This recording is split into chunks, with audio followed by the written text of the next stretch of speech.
Hola a todos, mi nombre es Belén Terra. Hoy tengo el honor de recibir a Gabriel Silva, que es escritor, antropólogo, psicólogo de la corriente junguiana y también es un artista innato, cantante. Ha hecho muchas obras, todos sus libros son grandes obras y bueno, y hoy nos va a compartir de su conocimiento y su sabiduría. Así que bueno, contarles que la temática que elegimos para este momento es sobre conocer a Dios, ¿sí? Conocer a Dios por dentro y por fuera. Así que bienvenido, Gabriel, y cuando quieras, comenzamos. Bueno, digamos que el desafío más grande que ha tenido jamás la humanidad ha sido conocer a su creador. Bueno, la humanidad históricamente conocida, digamos más o menos moderna.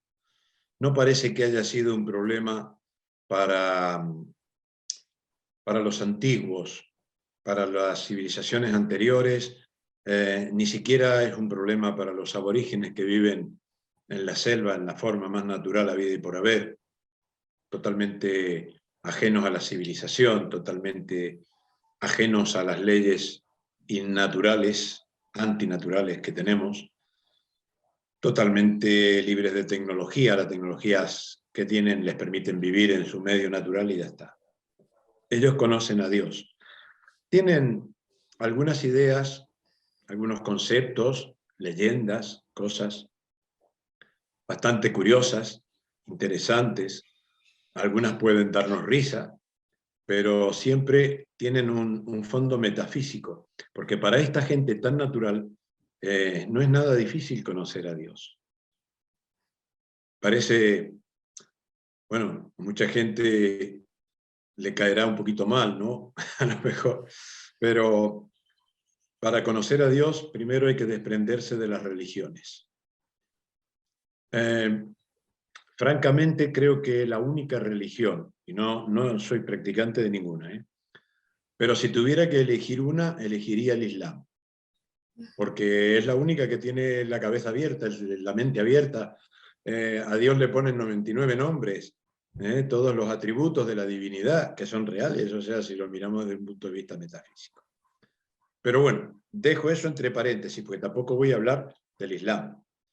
Pero por lo demás, podríamos hablar del budismo, de las interpretaciones que tiene el budismo, pero el budismo no lo considero una religión, sino una forma de vida. Está más en la espiritualidad que en la religión. Ahora, donde se formaron instituciones budistas, ahí se pudrió la cosa. Allá tenemos fanáticos, tenemos intereses, tenemos de todo eso. O sea, que donde hay instituciones se va perdiendo la espiritualidad. No digo que no haya instituciones espirituales, pero las instituciones verdaderamente espirituales son algunas órdenes secretas que no tienen ninguna relación ni con el poder, ni con la economía, ni con la política, ni con nada de nada. Algunas órdenes templarias que a lo único que se dedican es a conservar conocimientos y difundirlos cuando es posible. Nada más que despertar conciencias, es la única consigna. Cuando hay intereses de poder, porque claro, el individuo que llega y forma, es cabeza de una religión, me han invitado a mí muchas veces a formar parte de eso, en distintos ámbitos, y desde ya que no lo acepta y no lo voy a aceptar nunca. Se me propuso en una ocasión formar una religión nueva. Bueno, la primera vez tenía 11 años. Fue una vivencia, prefiero no contarlo aquí porque nos desviaría del tema, pero fue una experiencia increíble. Comprendí lo que había pasado muchos años después, cuando me enteré lo que le había pasado al fundador de los mormones, la aparición de un ángel, en fin, una serie de factores, más o menos lo mismo, que me ocurrió a los 11 años. Y, y me di cuenta que había una manipulación, incluso con una tecnología muy avanzada, inclusive más avanzada casi que lo que hay hoy. Y entonces no acepté esa manipulación, porque no quiero formar, no me interesa formar ninguna religión, pero ahí, bueno, fue mi instinto lo que me salvó. Es que, mira, a los 6 años yo hice mi primer pacto con Dios, ¿eh? Meditando y pensando, porque enseñaban una cosa, decían otra, en la escuela otra, y que Dios es así, que Dios es asá, y el diablo que está en cada cueva que hay, cosa oscura que haya, está el diablo, cosas, en fin, tonterías que cuando un niño se pone a pensarlas, y yo decía, si el diablo es tan malo, eh, quiere decir que Dios no es tan fuerte. O sea, no puede haber un Dios si Dios es omnipresente, que eso fue de las primeras cosas que me enseñaron. Si Dios es omnipresente, está absolutamente en todas partes, bueno, pues estará también en el infierno. O sea, que el infierno no es algo que esté fuera de Dios. Y si es omnipotente porque todo el poder le pertenece, porque absolutamente todo, entonces quiere decir que no puede haber un diablo, por diablo que sea más fuerte que Dios. Y si es omnisciente, que todo lo sabe, ¿por qué deja que exista el mal y que exista el sufrimiento? Esos eran mis pensamientos cuando tenía 6 años. Entonces me propuse investigar hasta llegar a entender dónde estaba Dios, quién era. Pero dije yo, si estás en todas partes, me estás escuchando ahora mismo. Y dije yo, bueno, no escuchaba nada, dame una señal, nada, no había ninguna señal.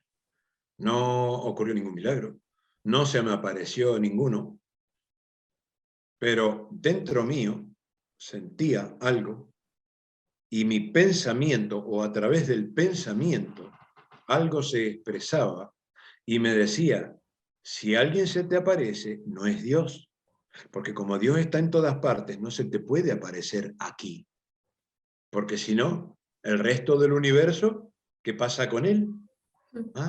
Y ahí me di cuenta que había una vocecita dentro que digo yo, bueno, ¿y tú eres Dios? Le preguntaba a esa vocecita y me dice la vocecita, esa interior, no, yo soy tú, yo soy tú. Y entonces dije, vale, vale. Ya eso me dejó más tranquilo, ¿no? Pero ya esa vocecita me fue dando, que me daba cuenta que no era algo de afuera. Esa vocecita era del intelecto, esa vocecita era el ego. El ego de un niño que está limpio permite, si está correctamente educado, como afortunadamente lo estuve yo, en determinadas cosas, sobre todo por mi padre, que me fue guiando con mucho cuidado, a todos, toda la familia, pero El verdadero posiblemente ego, el verdadero sí, ego. el verdadero ego, Ujú. el verdadero ego. Entonces, el ego de un niño que está limpio puede dar muchas respuestas y lamentablemente el sistema luego lo aturde, lo llena de datos y la mayoría falsos. Luego ve los ejemplos de mentiras de la gente que mienten por tontería, por cualquier cosa. Yo miento si tengo que salvar la vida o algo muy grave. Yo estoy, vamos, me considero en el derecho y hasta en el deber moral de mentirle a mi enemigo, porque tengo que derrotarlo, ¿no? Es un acto de guerra la mentira. Pero no le puedo mentir a alguien que no es ni mi enemigo, ni que tiene nada que ver conmigo, ni menos que menos la gente que quiero, ¿no? Pero al llenarse el niño de mentiras en el ambiente, se van perdiendo esas cualidades. Entonces, también me di cuenta, y también tuve la instrucción muy buena con mi padre, y entonces empecé a diferenciar lo que es de lo que no es. Y ese ha sido el trabajo. O sea, que me convertí en científico desde muy pequeño. Y afortunadamente tuve grandes maestros, para empezar mi padre, pero bueno, así también hice toda la escuela psicológica en un instituto muy amplio y al final, bueno, seguí la línea junguiana porque me pareció, y me sigue pareciendo, la única de las escuelas clásicas de psicología que vale la pena. Y sobre esa escuela hemos avanzado,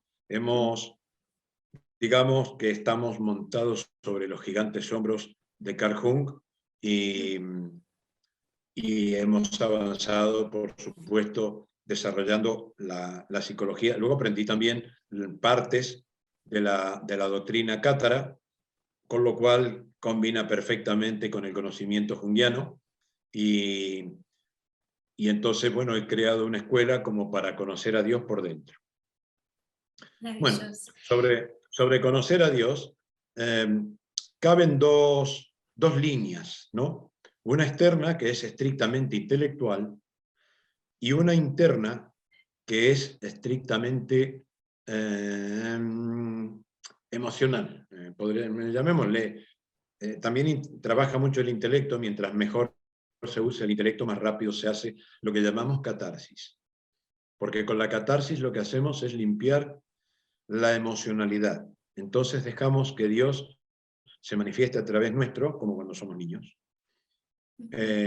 como se me manifestaba a mí, a través de esa vocecita que es el ego, pero como órgano.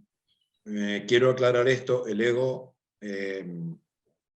lo hablábamos antes de grabar, el ego es en realidad un órgano suprafísico. No tiene estructura atómica, pero tiene materia, está compuesto por materia cuántica, es un órgano. No sabemos mucho de su morfología. De hecho, hay gente que dice que puede llegar a ver el ego. Hay algunos gurúes que pueden verlo, curiosamente, con unas diferencias muy grandes de época.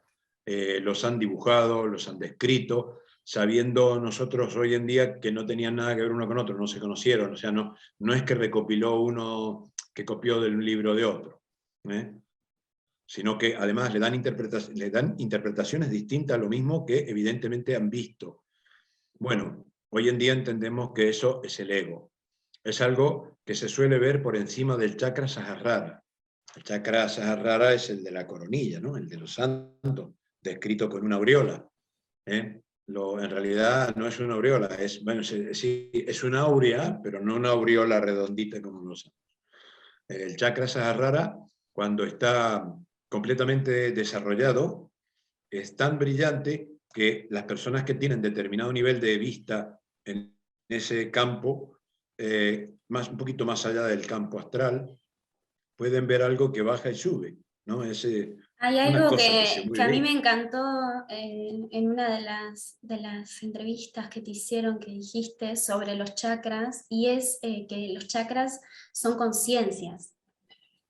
¿Puede ser? Claro, son centros de conciencia. O sea, esa palomita del catolicismo que tiene todo retorcido, o sea, pero utilizan símbolos y cosas esotéricas, ¿no? La liturgia católica contiene todo lo espiritual realmente, todos los símbolos. Lo que pasa es que los sacerdotes ya no saben o no quieren, yo creo que la mayoría no lo sabe, no saben lo que significa cada una de esas cosas. No saben lo que significa la sagrada hostia, ni el vino misal, ni el cáliz.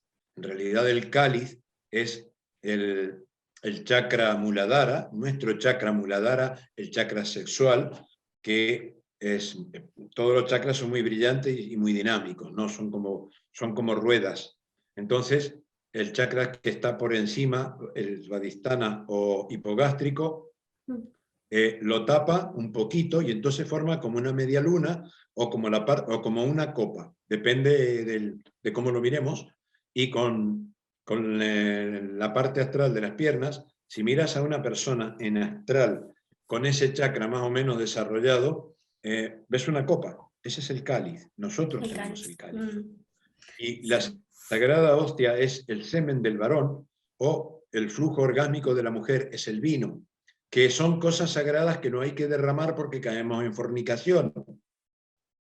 Lo cual esto no quiere decir que no haya que hacer el sexo, que se puede hacer el sexo. Te iba a decir, tener el conocimiento de esto, bueno, al menos a mí fue como un antes y un después, con relación también a la catarsis cátara, que después me gustaría que hables sobre esta gran obra, así como también un poco sobre los 8 Kivaliones. Claro, el tema del tantra o tantra yoga o tantra sexual, el tantra abarca más cosas. El tantra es algo muy amplio dentro de la yoga asánica, del conocimiento hindú, del esoterismo. Pero nos referimos al tantra sexual, en este caso, yoga tántrico yoga sexual, o Kundalini Yoga. Pero esto es una práctica que habría que hablarla en otro momento, pero no hay que buscar esto para conocer a Dios. Hay que conocer esta teoría primero antes de pasar a la práctica. Ojo, después de conocerla también hay que pasar a la práctica, porque saber estas cosas y no practicarlo, pues que es como guardarse una semilla en el bolsillo. Como me dijo otro gran maestro que tuve, don Carlitos Multinedu, la teoría sin práctica es absolutamente ciega, aunque la práctica sin teoría pueda ser tuerta. Si me largo a practicar y no tengo la teoría adecuada, eso puede quedar tuerto. Pero si tengo el conocimiento teórico y no practico, ese conocimiento es totalmente ciego. Solamente realmente voy a aprender y ver las cosas cuando pase a la práctica. En los temas esotéricos yo recomiendo tremendamente conocer bien la teoría, porque si tienen mal la teoría, la práctica es bastante peligrosa. Por ejemplo, ponerse a practicar el Kundalini Yoga, como lo enseñan algunos en un librito muy puntual, muy particular, pero no te hablan nada de catarsis ni de otros factores de la espiritualidad, entonces lo que vas a hacer, en lugar de alimentar tus chakras, desarrollar tu conciencia, elevarte espiritualmente, tal, lo único que vas a hacer es alimentar parásitos emocionales. Claro, porque en el Kundalini hay diferentes corrientes, digamos, ¿no? Sí, todas, y son todas una basura.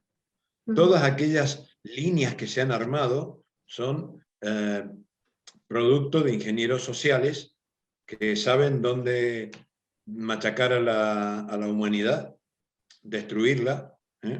Entonces han pervertido todo eso, porque el tantra sexual, el Kundalini Yoga, es uno solo. No tiene colores, no tiene líneas distintas. Es algo tan extremadamente sencillo que además hay yogas distintas. Los hindúes tienen que hacer la yoga sánica, los arios tenemos que hacer la yoga rúnica, los negros tienen que hacer la danza yoga, los mestizos de otras razas pueden hacer la sana yoga, y otras por los amarillos tienen que hacer la yoga de las macerías. Son movimientos y mantras y ejercicios que es peligroso si se hace en la yoga de la raza que no nos corresponde. Sí. Es peligroso para un negro. Un negro no se puede poner a practicar runas. Yo puedo practicar la yoga de los negros, pero los negros no pueden practicar la yoga de los blancos. Yo puedo practicar runas, puedo practicar danza yoga y algunas cosas de la yoga hindú, pero no puedo practicar la yoga de la raza amarilla porque me muero. Me puede hacer bien un poco, pero es muy peligroso. Los cobrizos pueden hacer runas igual que los arios, por ejemplo, son dos razas completamente distintas, de orígenes planetarios distintos, y sin embargo tienen los mismos arquetipos, funcionamos, digamos, con el mismo Windows, por poner un ejemplo burdo. Las runas son el sistema operativo. Y también podríamos llamarle runas, en el caso de los negros, los amarillos o los cobrizos. Los cobrizos y los arios les llamamos runas, los negros son otros dibujos, funcionan otros símbolos y otras funciones, su cuerpo es distinto, sus cuerpos vitales son más o menos iguales, pero en general hay muchas diferencias y no pueden ellos practicar una yoga que no sea la danza yoga o muchas partes de la sana yoga, porque esta raza, hoy en día podríamos decirle raza hindú, es indoaria, porque es una mezcla de arios y negros muy ancestral, tiene más de 300.000 años de reevolución. Entonces, ha habido una transformación, una adaptación y una serie de procesos naturales que le permiten, por ejemplo, a un indoario, a un hindú, hacer la flor de loto cruzando las piernas de una manera que, si ser yo, termino con los huesos rotos. Somos diferentes. No hay una raza superior a otra, pero...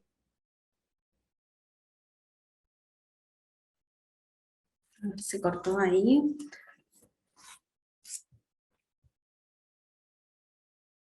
Exactamente igual. A ver ahí. Sí. Ahora sí, se había cortado un poquito. Sí. Decía, para todas las razas la Kundalini Yoga es exactamente igual.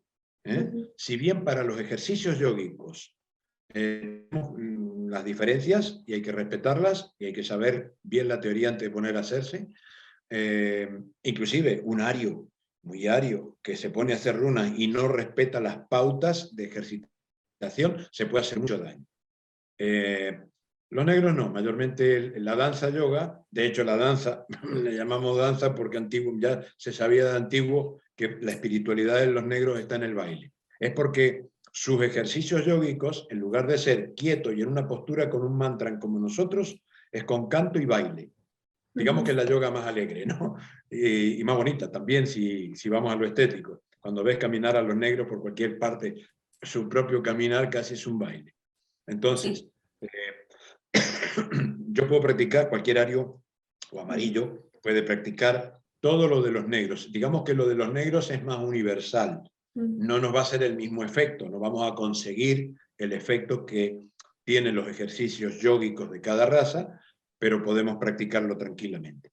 Los amarillos también tienen una parte de su yoga, de las macerías, que se puede practicar, y es algo tremendamente libre, se llama Tai Chi Chuan. Las prácticas de Tai Chi, que no tienen una postura quieta, las podemos practicar. En realidad el Tai Chi es como una danza, es como lo de los negros, como la danza yoga, pero para la danza amarilla. Lo que pasa es que lo pueden hacer los negros, los arios, los cobrizos, cualquiera. Y no nos hace ningún daño y nos hace mucho bien. Pero los demás ejercicios hay que tener cuidado. Bien, todo esto hay que saberlo antes de ponerse a practicar una yoga. Podemos practicar el Hatha Yoga, por ejemplo, la yoga de la respiración, de los hindúes, pero a la larga pues no nos va a dar ningún gran beneficio.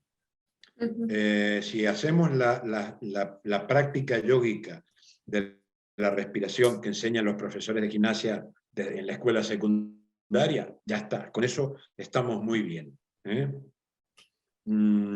Para los asánicos, es decir, para los indoarios, sí, esos ejercicios de respiración diferente les producen cambios, les producen cosas que a nosotros no nos hacen nada, ni al negro tampoco. Bueno, en las yogas habría muchísimo para hablar. Las he estudiado todas hasta donde se ha podido, porque de la yoga de los negros se sabe poco. Se conocen pocos símbolos, se conocen algunos movimientos, pero no tengo colegas antropólogos negros que estén realmente bien conocedores de este tema. Hay mucho que investigar y la investigación requiere dinero porque habría que ir a las tribus que todavía conservan empíricamente estos conocimientos y seguramente tendrán por ahí petroglifos o cosas por el estilo donde podamos rescatar más conocimiento. Pero bueno, para conocer a Dios, yoga en realidad, el sentido que tiene yoga es unión, pero se refiere a la unión del individuo con la divinidad.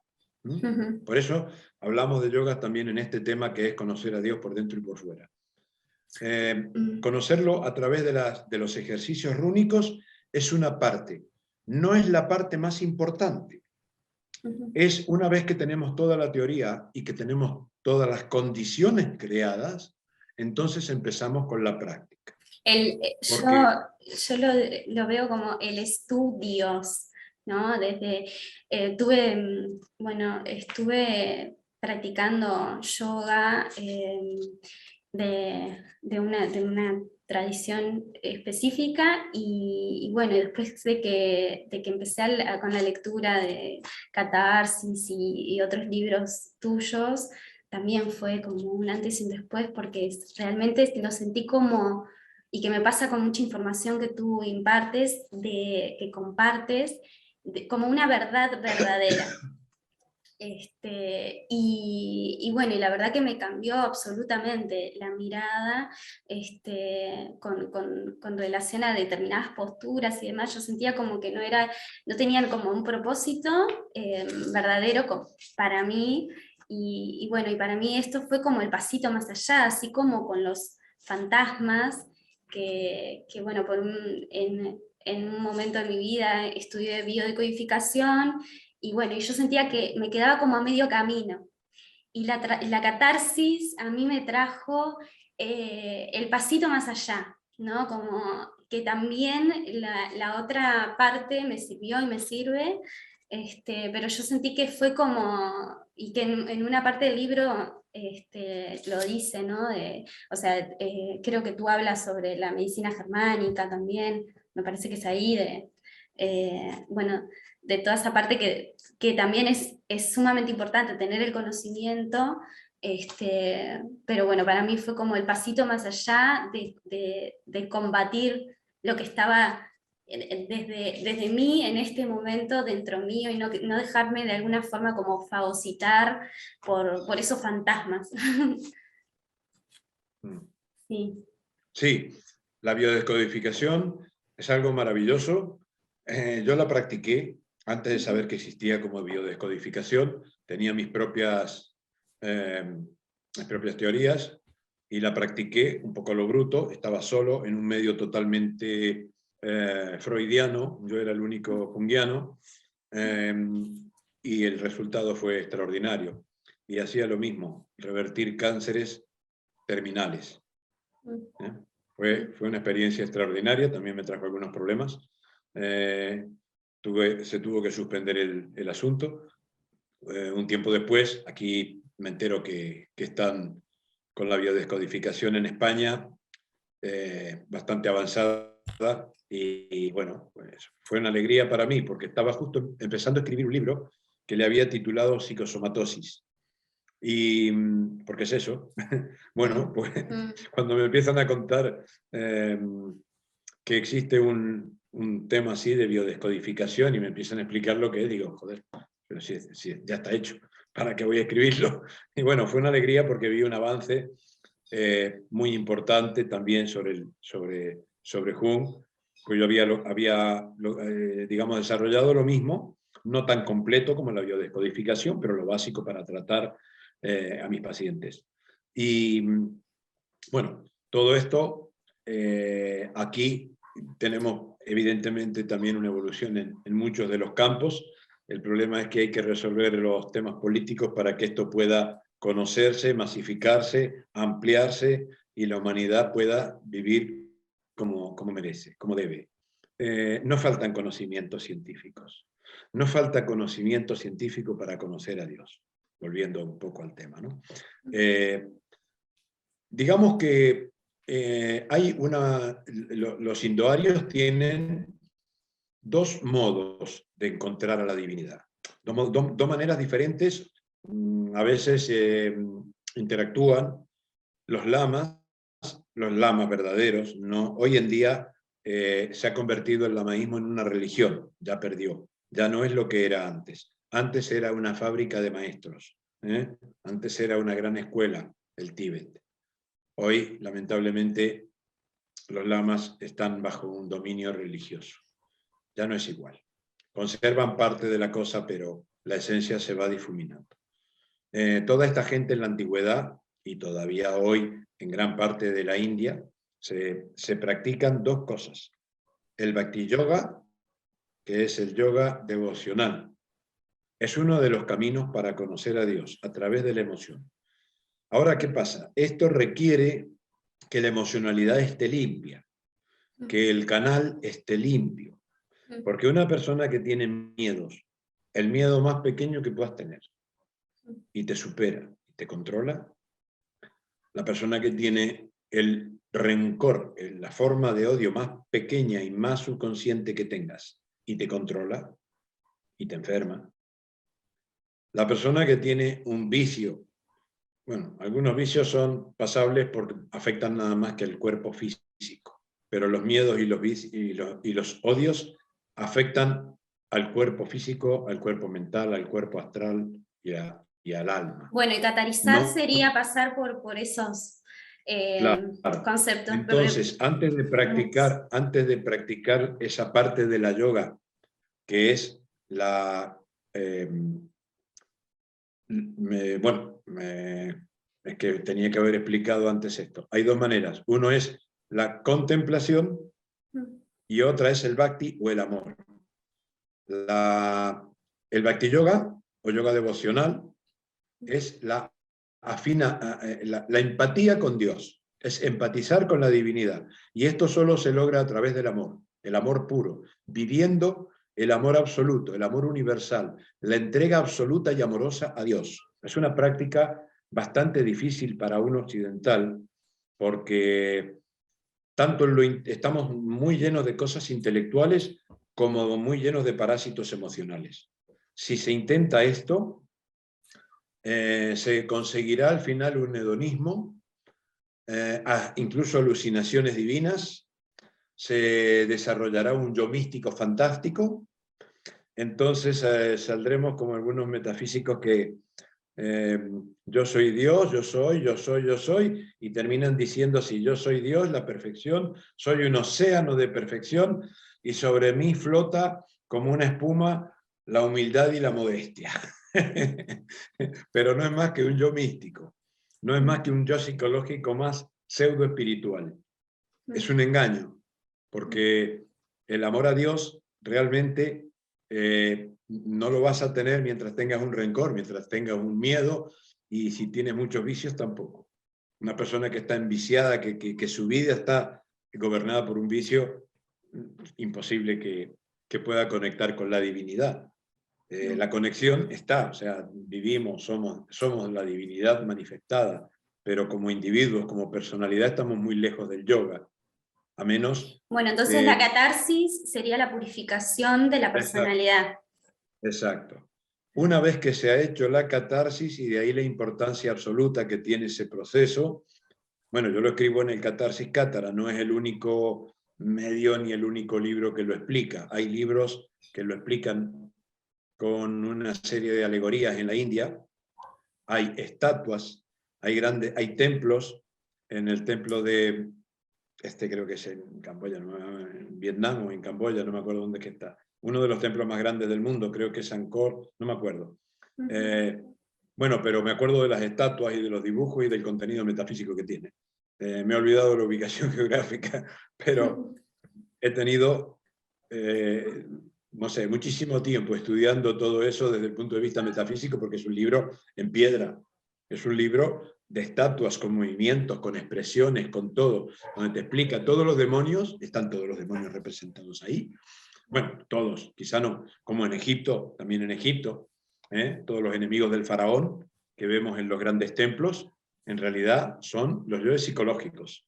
Y en algunos templos, como en el de Medinet Abu específicamente, todavía queda gran parte de muchísimo grado donde te explican la dualidad, bueno, el que entiende la catarsis un poquito entiende que eso te lo pone ahí con nombres y apellidos, ¿no? Y en Lo que el pasa es que templo no, de Horus, ¿puede ser?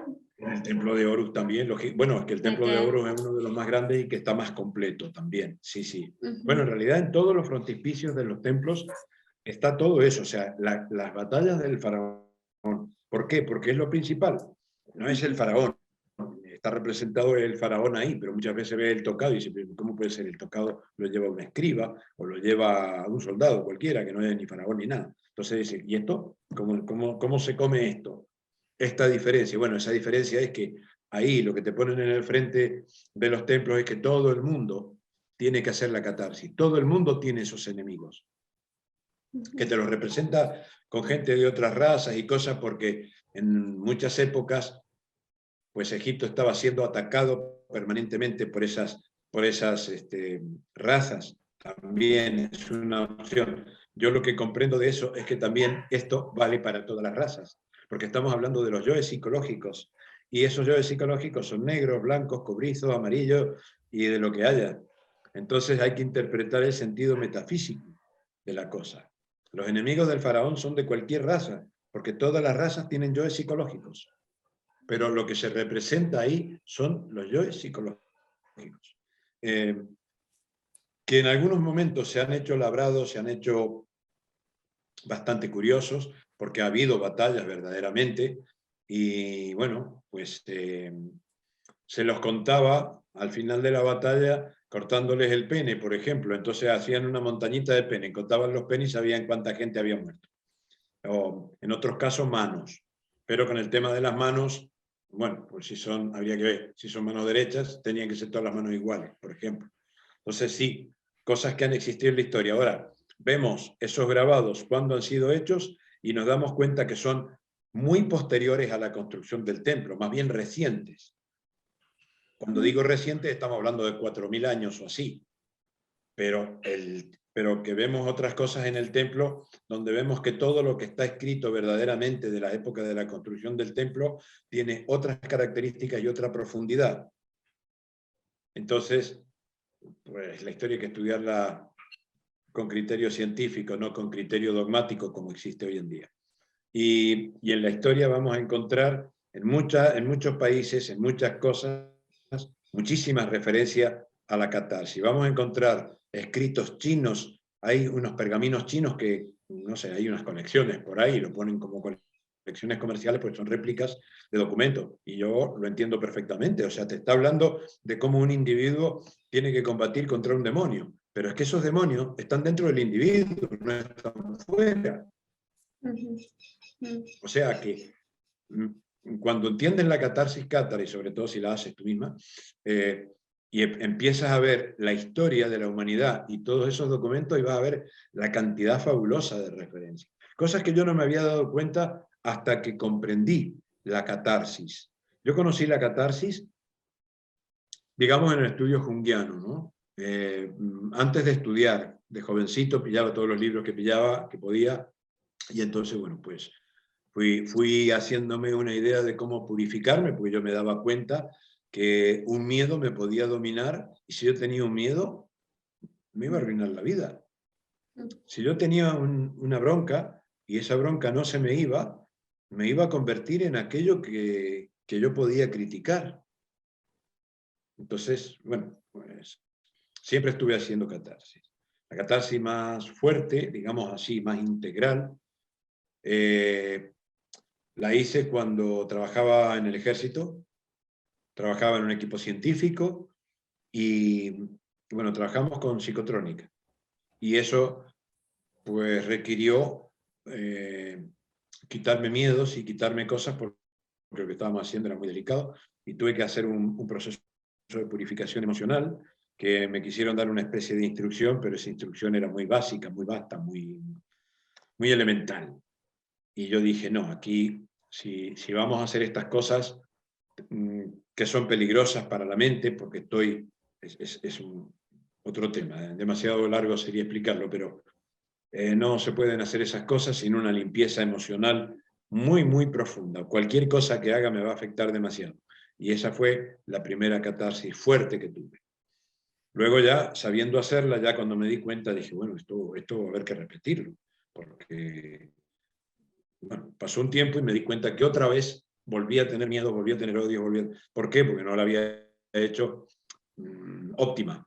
Ahora, todo eso me fue dando, fui haciéndola en distintas ocasiones, hasta que en el año 1986, una experiencia de vida también me podría haber resultado traumática si no hacía esa catarsis, porque justamente me di cuenta y perdí una posibilidad muy grande de hacer algo extraordinario en esta vida, porque guardaba un rencor. Entonces no pude ir a un sitio donde me hubiera gustado ir, y estando autorizado para ir. Y seguramente me hubieran ayudado, pero yo sentía mucha vergüenza porque me daba cuenta que tenía un rencor, y no puedes andar así por la vida. Entonces ahí tuve que hacer la última gran catarsis fuerte. A partir de ahí ya comprendí el método y lo empecé a escribir. Y empecé a escribir cada vez que hacía un pequeño... Ya no tuve que hacer otra vez una gran catarsis, porque ya rompí totalmente el bosque tenebroso, que le llamo en el libro, ¿no? O sea, destruí completamente todos los miedos, los odios y los vicios. Pero cada tanto te sale el brotecito. ¿Por qué? Porque estamos constantemente en una lucha y tenemos enemigos y nos salen imponderables, gente miserable, gente mediocre, gente mala, gente que va a por ti, gente que va a destruirte, y a todos, si pudieran, destruirían. Son gente que no tiene ni idea con quién están tratando, ¿no? Pero ellos creen que pueden destruirme. Entonces, algunos creen que porque soy bueno soy manso, entonces van a por ti. Entonces, ¿qué pasa? Que eso te genera odio, te genera furia. Entonces tiene que evitar que llegue a ser odio que llegue a ser rencor. ¿eh? Ujú. Es normal que tengamos furia cuando te hacen toda clase de tratadas, pero bueno, tienes que ponerte a meditar a ver si vale la pena actuar o no vale la pena actuar, si vale la pena ir en contra, si hay que hacer algo o no hay que hacer nada. Y es muy delicado el tema, porque a veces si no haces nada cometes karma de omisión. Y el enemigo se cree que uno es tonto y no hace nada porque es tonto o tiene miedo. No, uno simplemente no hace nada a veces porque teme ser demasiado, sabe uno el poder que tiene, los medios que tiene, los medios con los que cuenta. Eh, a ver, yo tengo amigos muy poderosos, tengo conocimientos esotéricos poderosos, pero no puedo estar matando mosca a cañonazos. Entonces la gente dañina que ataca, porque cualquier metafísico, cualquier político, cualquier persona que haga cosas por la humanidad va a tener enemigos, y el que no tiene ninguno dice, no, no, yo vivo en paz, pues no hacen nada que valga la pena, porque estamos en una guerra, en este momento estamos en una guerra, la tercera guerra mundial, que es una guerra de ingeniería social y mediática. No han conseguido poner país contra país, pero han agarrado a las 194 corporaciones y han usado todos los yoes psicológicos. La ingeniería social sabe mucho de esto. La ingeniería social de gente muy enferma, sabe mucho de psicología, pero la aplican, no sabe el fondo, pero tienen conocimientos prácticos que aplican contra la humanidad. Entonces han aplicado esto para dividir, para poner a las personas unas contra otras, utilizando sus miedos, sus odios, sus pequeños, su yo inferior. Entonces, tiene Y gente eso que... tiene bastante que ver con la carencia de amor, ¿no? Así como Claro, dice. claro. Hay gente, por ejemplo, que carece tanto de amor y no ha hecho nunca nada por los demás, que ahora cree que puede hacer un acto amoroso diciéndote, póngase el trapo en la cara. Mm. Entonces no sabe en la estupidez en la que está, no sabe la estupidez que te está diciendo. Quiere ser amorosa. Otros Ujú. lo hacen porque no han tenido nunca autoridad ni con su familia, no tienen autoridad consigo mismo, porque no hace falta tener autoridad con nadie. Yo no tengo autoridad absolutamente con nadie. Con nadie. Yo no necesito ser autoritario ni tener autoridad sobre nada. Si en mi casa me manda mi mujer, y yo me dejo mandar porque es maravilloso. Así de simple. Claro, si yo me controlo a mí mismo, yo me gobierno a mí mismo, eso sí, nadie puede realmente gobernarme. Ujú. O sea, mi mujer digamos, me manda, que ella tampoco necesita mandar a nadie. Interactuamos, ¿no? A Pero ver si es así, yo lo único que hago ya que... influir, lo único que hago es enseñar, instruir, dar indicaciones cuando me las preguntan y armar cosas y organizar cuestiones, por supuesto que sí. Mm. Pero yo no necesito tener autoridad sobre otros. Si uno se gobierna a sí mismo, ¿eh? No tienen necesidad de gobernar a otros. Pero como la gente tiene un yo inferior tan grande, ¿eh? Sienten que es el momento en que le pueden decir, póngase. Entonces, cosas así, Mm. porque simplemente son sus yoes inferiores los que están actuando, y están actuando como policía cuando no lo son. Están totalmente confundidos, violando toda clase de leyes y no lo saben. Entonces, el yo ignorante ya es un yo psicológico masivo, Ujú. pero el ignorante ni lo sabe, porque yo sé que soy un ignorante, por lo tanto no tengo un yo psicológico. Yo sé, sé lo que ignoro, sé que necesito 800 años para responderme las preguntas que ya tengo formuladas, como suelo decir, me parece que ya me estoy quedando corto. Creo que necesito 8000 años, solo para responderme las preguntas que tengo formuladas, cosas que no sé y me gustaría saber. Ujú. Entonces, sé que soy un ignorante, por lo tanto no tengo un yo psicológico ignorante. Pero la mayor Mm. parte de la gente tiene un yo psicológico ignorante y no lo sabe, no tiene ni idea. Cree que lo sabe, el que lo sabe todo. Creen que lo que ven en la televisión es porque lo dice la televisión, entonces no puede ser de otra manera. Pues esa gente tiene un yo ignorante terrorífico. Pero Mm. claro, en realidad está motivado por sus miedos, no quieren saber la verdad, es incómodo que le cambien los conceptos y los criterios que han formado a través de la falsa información. Entonces, la gente que empieza a hacer catarsis, no solo descubre, lo primero que descubre es que el infierno lo tiene dentro. Mm. Porque esto le pasa, te habrá pasado a ti, Mm. le pasa a todos, como me pasó a mí la primera vez que lo hice, y la segunda, dije, joder, ¿cómo me han pasado unos años y tengo otra vez el infierno dentro? Que vamos, es que lo que veía de mí, dentro de mí era una porquería tan terrible que me daba asco. Entonces, normal, esto es un aviso para la gente que lea el libro Catarsis Cátara. No se preocupen, es normal. No den lugar al yo culpable. Ni se asusten, porque todos los demonios que van a ver son los que le están gobernando la vida. Y saben, el único ser que puede destruir todos esos demonios es uno mismo. Sí, esto hacerse responsable de sí mismo, de verdad, ¿no? Que también ahora yo siento que hay como mucho desempoderamiento real, la sociedad está totalmente desempoderada por no hacerse responsable de sí mismo. Y bueno, y este año también he estado como muy atenta en el yo hipócrita, que aparece, está muy, y que para mí, Terrible. bueno, lo que decías de la ignorancia, está muy vinculado con ese yo hipócrita, bueno, de entrar y desde el aparentar o buscar reconocimiento externo y demás, ¿no? Colocar como todo hacia afuera. Ujú. Sí, me acuerdo de una canción, ella era una muchacha plástica, de esas que van por ahí. Él era un muchacho plástico, de esos que van por ahí. Se ven las caras, pero nunca el corazón. No sé si la habrás escuchado, es una canción de mi época, ¿no? Sí, Pero, sí, pero la escuché. pero hoy en día más que nunca, o sea, realmente Sí. ves, sobre todo en América, más que en Europa, en Europa no abunda tanto, pero veo en las redes sociales y la gente que me escribe y tal, y realmente ves una mujer y no sabes si es, sí, probablemente haya una mujer detrás de toda esa silicona y de todo.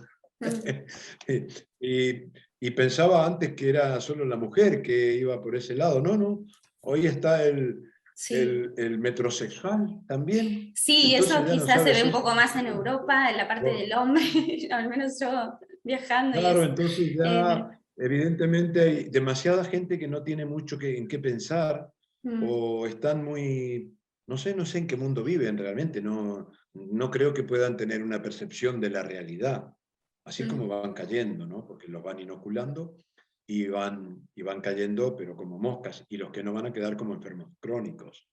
Y a lo mejor tuvieron la suerte que algún sanitario, dar con algún sanitario de estos grandiosos y heroicos que hay que meten suero, pero en la segunda o en la tercera igual termina con todos los vasos capilares cortados mm, por el hidróxido de grafeno. En fin, estamos viviendo una tercera guerra mundial en la que se está dando la pauta principal. Los primeros que caen son los inocentes, los ancianos y los idiotas. mm. Porque para mí es idiota una persona que conociendo, viendo el riesgo, se deja igual. Entonces, bueno, pues también se va a producir una especie de cernido, un filtro, y sí, algo que le sale en contra a la élite mundial es que esto también genera una selección. Es que al final las leyes naturales son inexorables. Hay una ley de selección que se da Mm. en todos los casos, en el caso que menos puedan tener en cuenta. Y bueno, va a quedar la gente que ellos más quisieran eliminar, porque va contra ellos, es decir, los despiertos, eh, van a ser los que queden.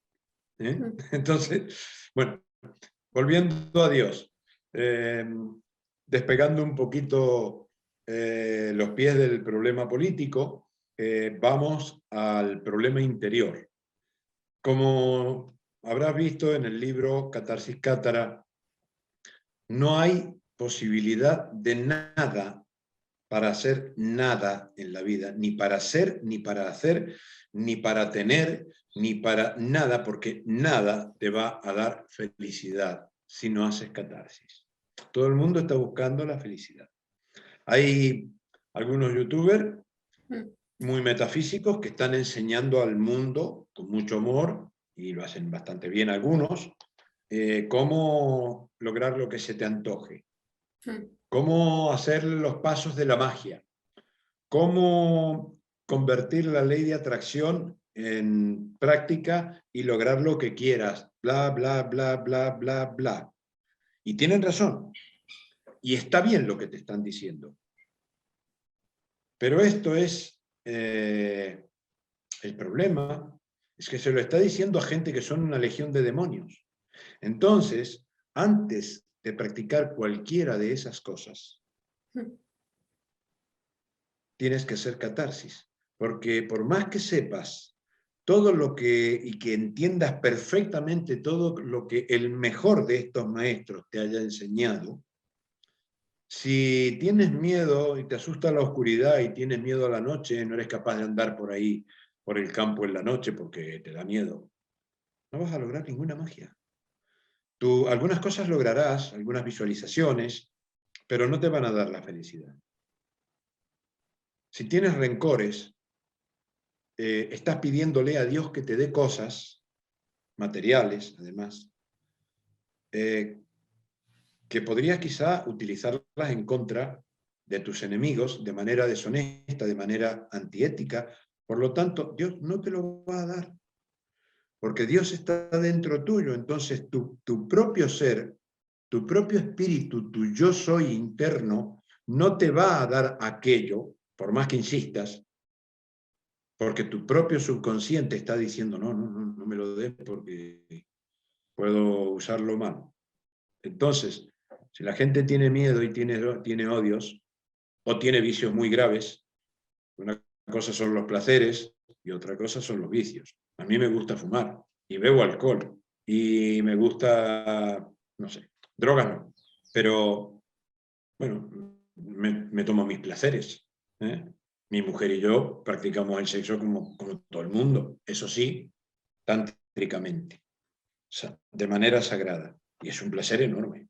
No se puede comparar con el sexo normal que hace la gente, tipo animal. Ni se compara.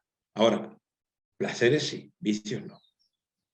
A mí me gusta fumar y fumo, pero si el cigarro me llegara a dominar al punto que no puedo estar en un sitio si no estoy con el tabaco, pues ya me domina la vida. O si me hiciera fumar mientras conduzco, que es bastante peligroso, y estoy poniendo en riesgo mi vida, pues no, ya ahí me estaría dominando. Ahí tengo que decir, no, hasta aquí. Cada tanto me gusta tomar un poco, un trago fuerte, y toda la vida lo he hecho. No tengo por qué emborracharme. Tengo que saber muy bien mis límites. Ya me saqué el gusto, me tomo un trago, ya está. No tengo por qué salir borracho. La gente que no consigue eso, como le digo a los abstemios, hombre, alguien que ha llegado muy profundo en el alcoholismo, por cuestiones químicas, mejor que sea abstemio. Pero el que no ha llegado profundamente, pero sí empieza a tomarlo como vicio, le digo, no te hagas abstemio, porque haciéndote abstemio no vas a superar el alcoholismo. El alcoholismo se supera, como con todos los yoes psicológicos, bebiendo lo justo, pillando al yo alcohólico ahí que está, dale, total, otro traguito, dale. Pues no, ahí es donde te Claro, como pillan. la Es ingeniería cuando social también ha estado como dando ahí caña bastante a la prohibición de las cosas que creo que te había escuchado a ti también. Claro, fíjate Eso. que cuando ya hay un experimento hecho en Estados Unidos con la ley seca, la ley seca produjo, ¿qué pasó? Que al final todo el mundo andaba en pedo. O sea, todo el mundo alcohólico, porque la ley seca era una prohibición. Entonces eso dio lugar a toda clase de porquería. Yo creo, de hecho, está como en las constituciones propuestas que están escritas ya para todos los países hispanos, la liberación absoluta de las drogas. Eso sí, control de calidad, porque si yo quiero meterme cocaína, soy dueño de meterme cocaína. El problema es mío, no es tuyo, ni es de la sociedad. Y yo tengo el derecho, porque soy el dueño de mi cuerpo. Aunque sea una burrada, el dueño de mi cuerpo soy yo. ¿Qué pasa? Que sí tengo derecho a que si me quiero comprar una cocaína, no me vendan morfina, o no me vendan un derivado, no me vendan yo qué sé, un rebajado de cualquier cosa, vaya, que haya un control de calidad. Entonces, la gente verá lo que pasa con la droga. Lo mismo que con el alcohol. Como no está prohibido, entonces si una persona toma de más y después los demás lo ven borracho, hostia, qué feo que se ve. Entonces hay una reacción de autocontrol por dignidad, por respeto a los demás. Es diferente, sí. Y se acabaría el mercado de la droga, se acabaría toda la mafia de la droga. Sí. Se acabaría, porque la droga está impuesta y hecha de esa manera para que haya vicio y para que esté oculta. Entonces, un país como Estados Unidos, por ejemplo, un chasquido de dedos, quitan la droga de la calle, verdaderamente la quitan, y tienen un ejército de 50 millones de pobres drogadictos que no tienen su dosis y se apuntan al ejército por la dosis. Ese es el objetivo, uno de los objetivos de la droga.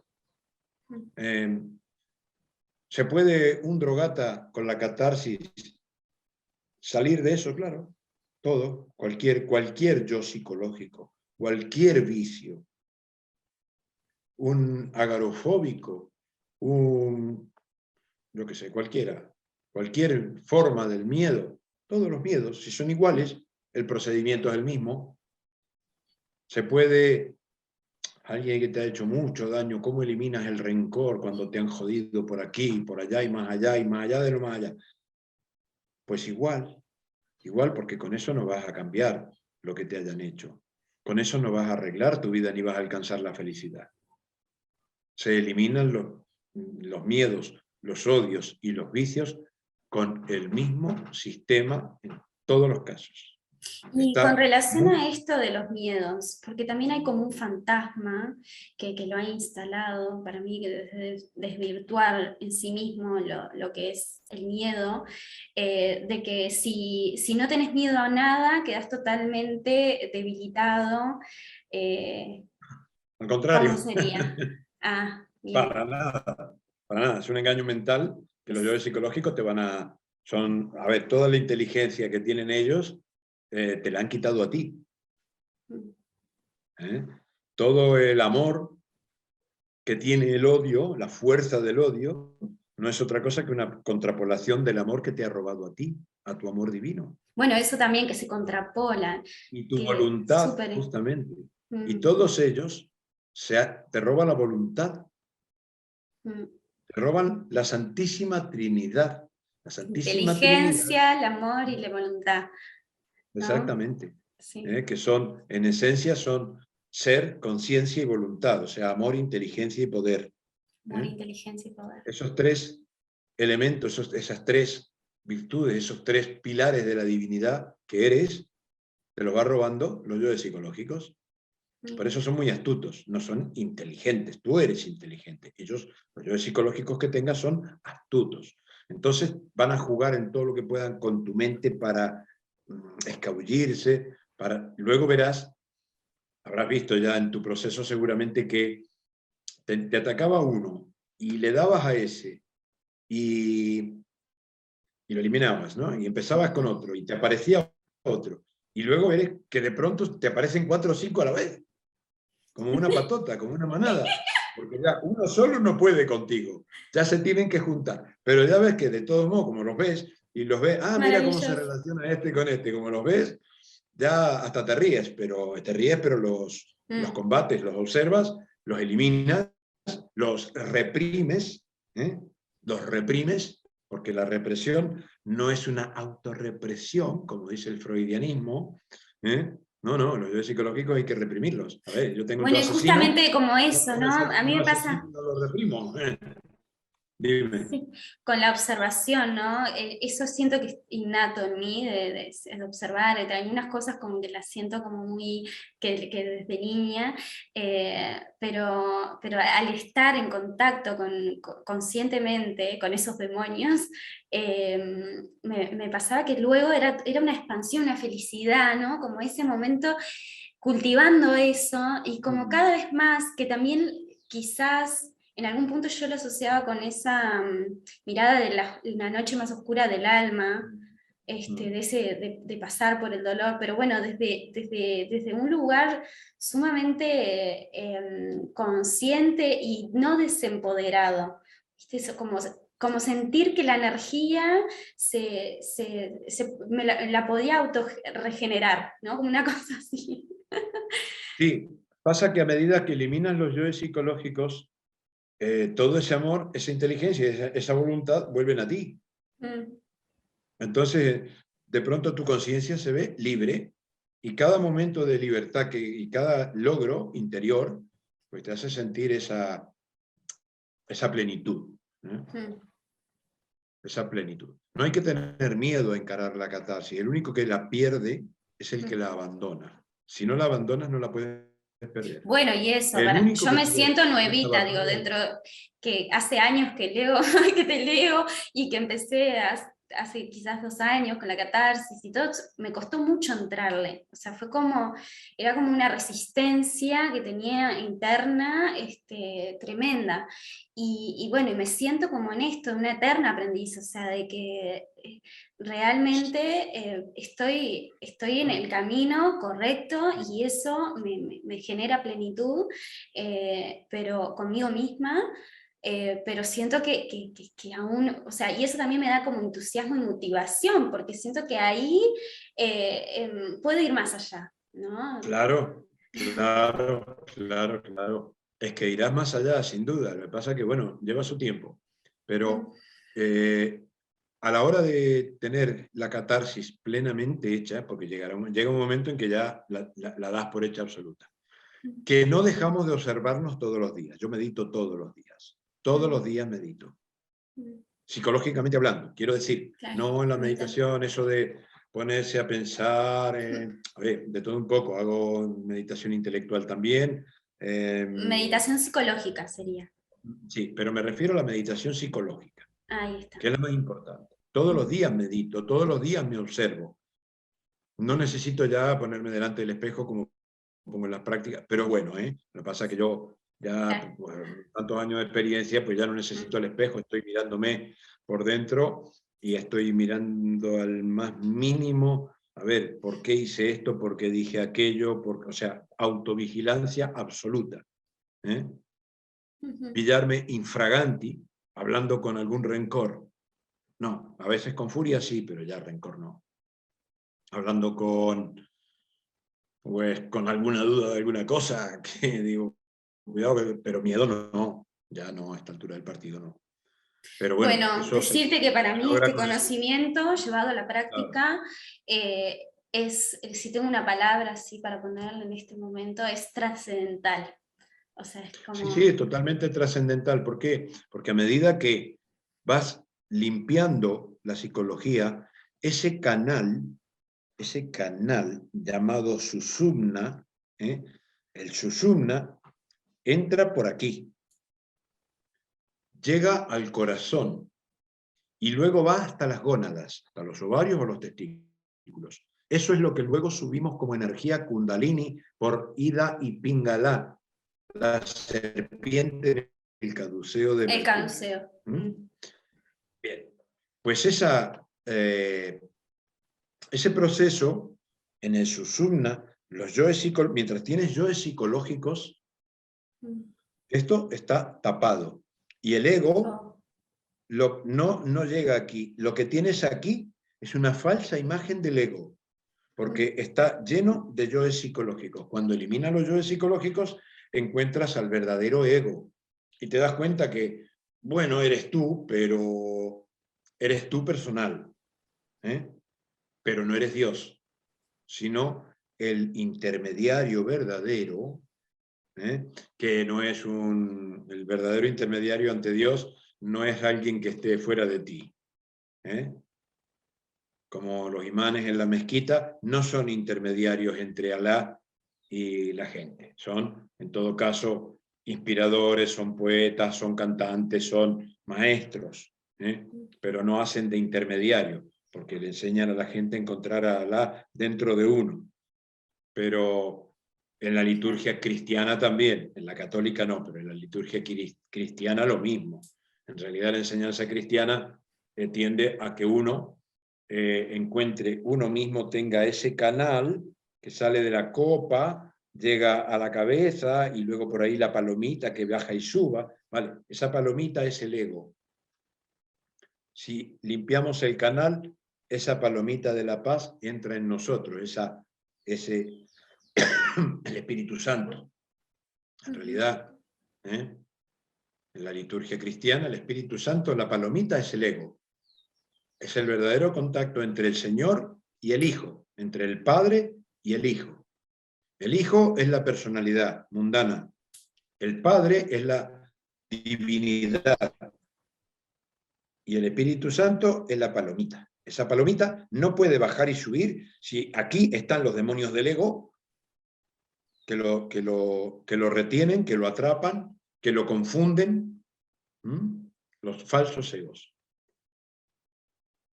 Entonces, cuando quitas eso, entra en ti el Espíritu Santo. Entra en ti la divinidad a través del ego. Y llega un momento que, bueno, en la meditación, lo que haces en la meditación espiritual propiamente dicha, también llamada meditación gnóstica en este caso. Pero primero tienes que hacer la catarsis. Si no haces la catarsis, no vas a hacer ninguna meditación.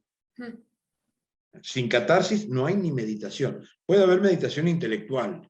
Te pasas horas ahí hasta que resuelves un problema intelectual, pero no va a haber verdaderamente otra clase de meditación. Y además, cuando haces catarsis, una meditación intelectual que te hubiera llevado años, la haces en horas o en un rato. Te viene la inspiración divina, porque no hay basura aquí, y te conectas con el todo. Entonces entras primero, una vez que has hecho totalmente la catarsis, entras en una meditación devocional, que puede ser, como decía, doble, puede ser por una vía u otra, ya en este caso. La bhakti, o sea, la devocional, estoy en el amor, pero es solo a través del amor. Es el amor a Dios, el amor incondicional, total, absoluto, a todas las cosas, al universo, a cada estrella, a todo, a todo. Tú amplías tu conciencia en el amor al universo. No hay nada fuera de ese amor absolutamente total y puro. Puro, que no es sexo, que no es relación paterno-filial, que no somos hermanos en ese ámbito. No, no, no, somos uno. Entonces ese amor divino es tan grande que puedes comprender el todo. Esa es una de las maneras de conocer a Dios por dentro. Cuando haces eso y después te pones a trabajar en la parte intelectual, buscando a conocer la contemplación, ya no con el amor, pero ya lo tienes porque ya lo has hecho antes. Entonces ya no necesitas pensar en el amor, ya lo tienes, ya lo has hecho. Eso con que lo hagas una vez en la vida, si lo haces bien, vas a alcanzar un estado que solamente tú sabes, no se puede describir, pero tú sabrás que has alcanzado la iluminación a través del amor. Entonces, a partir de ahí, puedes empezar a trabajar intelectualmente para conocer a Dios y descubrir sus leyes, sus principios, su maravilla. Yo he tenido encima la ayuda de que leí a Connie Méndez, esa gran maestra, que nos dejó lo que podía dejarnos en aquel momento.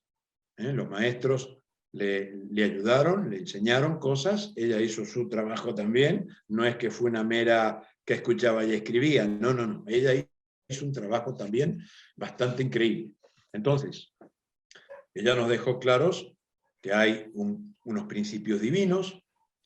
Mirá, por acá los tengo así, impresos a la tabla. Claro, claro. Si le das a compartir pantalla, puedo poner la imagen. A ver. Compartir pantalla, pues ya lo tenés ahí.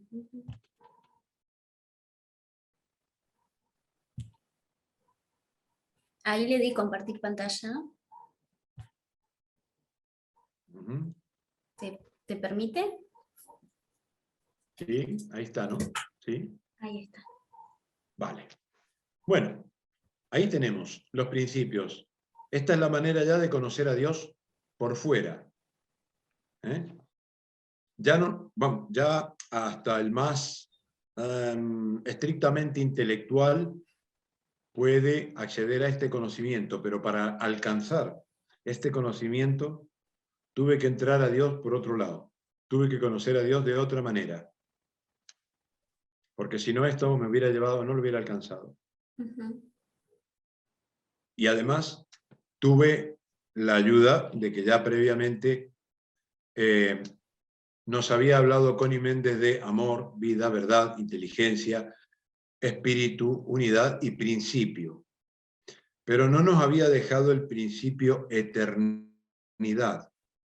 La razón es que hace, en su época, 50 años atrás, pero bueno, hasta menos, te diría que 30 años atrás, hablar de eternidad en el subconsciente colectivo y en la mayor, por eso, porque la gran mayoría de los subconscientes individuales, hablar de eternidad era hablar de nunca más, era hablar de la muerte.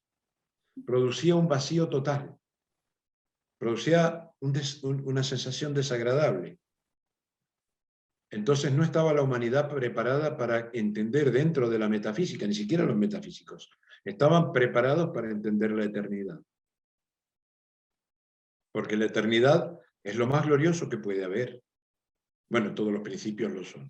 Pero la eternidad, cuando la comprendes, comprendes todos los demás, que todos los demás principios son eternos, que son constantes, que no es posible violar una ley divina, porque es perfecta. Es tan perfecta que es imposible violar una ley divina. Tú puedes violar leyes humanas, puedes violar leyes naturales del sistema en el que vives, del lugar donde vives, del mundo en el que vives. Puedes violar un montón de cosas, pero no puedes realmente violar estas leyes. Puedes ir en contra de la armonía del funcionamiento de estas leyes, porque todo lo que hagas en contra de otros seres va a estar en contra, va a estar no violando estas leyes, va a estar violando a otros seres, pero va a ir en contra de estas leyes. Por lo tanto, estos llamados principios, lo que tenemos arriba, amor, vida, verdad, inteligencia, espíritu, unidad, principio y eternidad, este es principio propiamente dicho, pero estos son 8 principios que tienen, que son leyes absolutas, constantes, pero absolutas. Y cada uno está compuesto por 7 leyes herméticas. Estas leyes herméticas son eternas, constantes, coetáneas, pero relativas. No son absolutas. ¿Por qué no son absolutas? Vamos a ver, por ejemplo. Mira, el principio de amor no es otra cosa que el conjunto de leyes de interacción de la materia, como podemos ver en la física más materialista. Repulsión, interacción, atracción, adhesión, cohesión, fusión y fisión. Digamos que un átomo tiene un protón y un neutrón formando un núcleo y los electrones girando alrededor. Bien, pues resulta que los protones y los neutrones se atraen, se mantienen pegados. El electrón no. El electrón es atraído por la fuerza nuclear débil, pero se mantiene repelido por la misma fuerza nuclear fuerte, pero en sentido, en igual, ¿cómo se llama? Polaridad. Con lo cual, se repele. Por eso el electrón nunca se pega al núcleo del átomo. Entonces tenemos una interacción. Hay una atracción, hay una repulsión también, entonces tenemos una, bueno, funciona esta ley, o tiene preeminencia esta o tiene preeminencia aquella. Pero el amor en sí es absoluto, porque no hay nada, jamás en la existencia, que no esté en alguna de estas funciones. No hay ninguna partícula atómica, no hay ninguna molécula, no hay ninguna célula, no hay ningún átomo, no hay nada, ni siquiera una partícula cuántica que no esté afectada en alguna de estas funciones. Mm. Repulsión, interacción, atracción, adhesión, cohesión, fusión y... Bueno, y esto se puede ver empíricamente en las Lo saben, relaciones. exacto, exacto, lo saben. O sea, cualquier físico lo se da cuenta. De esto que estoy Mm, hablando, lo escucha mm, cualquier físico. ¡Ah! ¡Hostia! ¡Claro! Ah, pero también, mira, también ocurre que entre las personas nos repelemos, nos atraemos, interactuamos, nos adherimos, ¿eh? Nos cohesionamos en el sexo, no llegamos a una fusión a nivel cuántico de las áureas, sí, a una fisión no, en ninguno de los planos.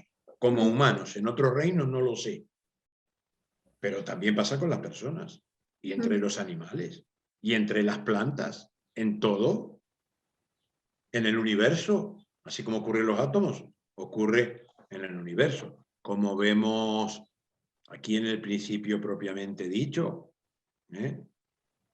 Principio de correspondencia, en el que está más abajo de todo aquí. Se ve el puntero, ¿verdad?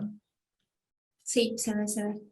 Bien, aquí tenemos el principio de correspondencia. Así como es adentro, es afuera. Esto sería, para explicarlo, los principios de principios que tienen que ver con el Kybalión, con un solo Kybalión, ¿no? Sí, justamente. Mucha gente conoce el Kybalión. El Mm. Kybalión es este solo libro, Ahí el que está. está en azul, el principio propiamente dicho, porque fue de los 8 el único que se salvó en la biblioteca de Alejandría de la quema. Después se lo persiguió por todos lados, pero donde estaba todo este cuerpo de conocimientos completo fue en la biblioteca de Alejandría. Se quemaron todos menos este. Entonces, mi trabajo en esta vida, en este sentido, ha sido recuperar todo esto. Montado sobre hombros de gigantes, he tenido ayudas increíbles, maravillosas, sobre todo la ayuda divina desde ya, pero ha sido un trabajo de muchos años. Empecé con esto a los 26 años, lo terminé a los 37, 9 años más o menos me llevó desarrollar todo esto. Ya venía juntando otros conocimientos, o sea que también tampoco es una cosa que dije, bueno, empecé aquí, me puse con esto y ya no hago otra cosa. No, no, también en esos 9 años viví muy intensamente muchas cosas, seguí investigando y trabajando con las pirámides, pero ocupaba 2 o 3 horas diarias, por lo menos cada día, estudiando con los libros, todos los días revolviendo bibliotecas, todos los días, digamos que como una misión, como una misión militar, vamos. Entonces, pues tienes que ocupar todo el tiempo libre. Tiempo libre. Yo, ¿qué es tiempo libre? Pues para mí no hay, yo no soy de ir a bares, es muy raro que va. Bueno, voy cuando viajo porque tengo que tomar o tengo que comer o tal, porque viajo mucho, pero no he sido nunca de ir a lugares de diversión. Yo qué sé, habré ido 10 veces en la vida a discotecas, ¿no? O sea, me he dedicado a estudiar y entonces, bueno, aquí tienes el producto. Estoy muy contento, ¿eh? Tampoco digamos que me he aburrido, en absoluto, ¿eh? Que No, esto me apasiona. no Tampoco es sabes. que, ay, mira, qué sacrificado el chico, mientras que los otros van a bailar, no, no. Yo hago esto porque me encanta. O sea, me gusta, me ha gustado mucho más esto que la mayor parte de las parejas que se me presentaban o que tal y cual, ¿no? Y sobre todo cuando tenía una pareja, pues ya, listo, ya no salgo a buscar. Entonces, pero ocupo mi tiempo necesario para esa pareja y todo lo demás al trabajo y a la investigación. Lo Y este es... comprendo, me siento un poco reflejada en eso. No, la otra vez te escuchaba hablando de un partido de fútbol, que fuiste una vez sola a un partido de fútbol, y digo, sí, me sentía como ahí como espejada de alguna manera, de no A moverme tanto jugar en sí eso. que he ido, a jugar sí que he ido más veces, ¿no? A En jugar. el barrio teníamos un equipo de fútbol y sí, pues me gustaba mucho jugar al fútbol y eso sí, ser protagonista me encantaba. Pero tampoco pude demasiado, pero bueno, habré jugado, no sé, como 50 o 100 partidos de fútbol, no lo sé, me gustaba mucho. Pero ser espectador de lo que hacen otros, pues no me interesa. Y no, porque primero que eso, que a mí me gusta, yo no gano nada mirando cómo juegan otros. No digo que, a ver, un jugador, alguien que luego va a jugar y un partido, para aprender en forma didáctica, sí, para alguna cosa, pero realmente no aprendes mirando un partido, lo que aprendes jugando. Luego este trabajo, como te digo, no solo no ha sido un sacrificio, es algo que he puesto en ello todo el amor del mundo, me daba cuenta de lo importante que es, me apasionaba y no deja de ser divertido. Soy una persona muy divertida, o sea, cuando estamos en una charla no, pero así, pero normalmente si hay tiempo, no sé, cada 3 o 4 conceptos serios meto un chiste o algo para reírse, porque también hay que divertirse en la vida. La vida es muy divertida, según como uno la quiera tomar. Y, por supuesto, hay humor con inteligencia, sin grosería, pues muy bien. Bueno, esto, como te digo, hoy en día lo puede entender cualquier científico, puede venir un físico, por ejemplo, y entender el principio amor, y va a ver aquí estas leyes relativas, que son las 7 leyes que componen este Kybalión, el del amor. Kybalión significa la gran llave. Un Kybalión es una gran llave. Este es el único conocido por lo que han sondeado en el esoterismo, con las leyes de causa y efecto, polaridad, generación, vibración, ritmo, mentalismo y correspondencia. Pero estas 7 leyes herméticas no son las únicas, son las que componen el principio propiamente dicho, digamos, la base mecánica de todo el universo. Pero en realidad todas son mecánicas. Todo esto es muy mecánico. De modo que un biólogo entiende la ley de evolución, entiende la ley de organización, la ley de manifestación, multiplicación, selección, adaptación y sustentación. Cuando entiende esto, entonces puede decir que entiende las leyes naturales.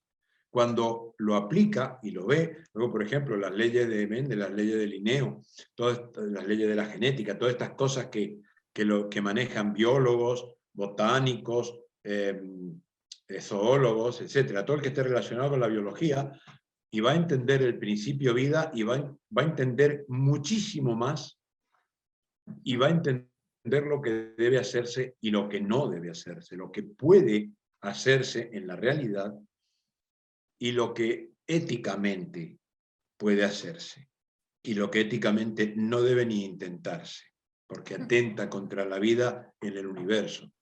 Bueno, para mí en este momento el principio vida en cuanto a esta subley de evolución está siendo como muy, como que vuelvo ahí, ¿no? Regreso ahí, retorno, porque siento bueno, que es un contenido de mucha calidad y me ayuda a comprender bastante lo actual, ¿no? Y regresar también a sostener mi verdad. Claro. En este momento. Bueno, no hay una verdad tuya. La verdad no es tuya. Bien. Es mía tampoco, no es de nadie. Es un principio divino. Bueno, el principio, ¿verdad? Claro, hay un principio. No, claro, dicen algunos místicos de la New Age, no, porque cada uno tiene su verdad y la verdad de cada uno. No, eso no es así. Eso es paja mental. Esto es un principio absoluto, además. Entonces, es inmutable, por lo tanto, no es ni tuyo ni mío, ni de nadie. Tú haces algo y lo has hecho. Que tú luego te olvides, que no quieras acordarte de ello y te agarres un Alzheimer.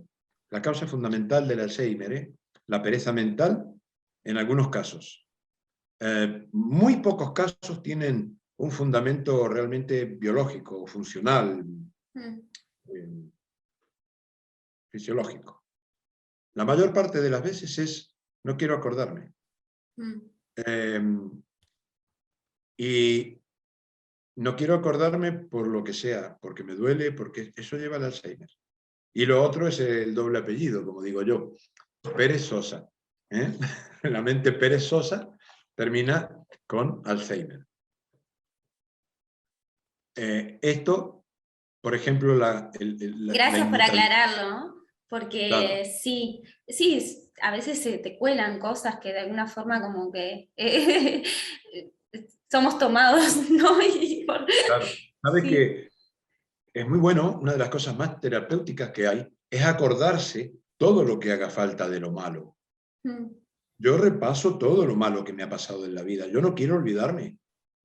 Lo repaso, lo vuelvo a repasar. Entonces llega un momento en que lo comprendo. Pienso por qué me hicieron esto, por qué me hicieron aquello, por qué me pasó esto. Algunas cosas que me las hicieron, otras que me pasaron, otras que me las busqué. Entonces, me han pasado cosas malas porque me las he buscado, porque no sabía, porque me he encontrado con imponderables, porque hay gente muy mala, de todo. Pero he logrado comprenderlas. Entonces aprendo hasta de lo malo que me hayan hecho, de lo que me haya pasado o de lo que me haya encontrado. A mí no me gusta olvidarme de las cosas malas, porque esas cosas malas las termino convirtiendo en buenas. Dicen, no hay mal que por bien no venga. Bueno, mm, pero eso como creencia es una tontería. Lo que hay que pensar es que yo puedo hacer que algo malo venga en bien. ¿Cómo hago? Lo transmuto. Primero, lo transmuto emocionalmente. Es decir, si me ha provocado rencor, eliminar el rencor. Pero si me olvido de que me ha pasado algo porque no me quiero acordar, no voy a transmutar ese rencor, me va a quedar en el subconsciente.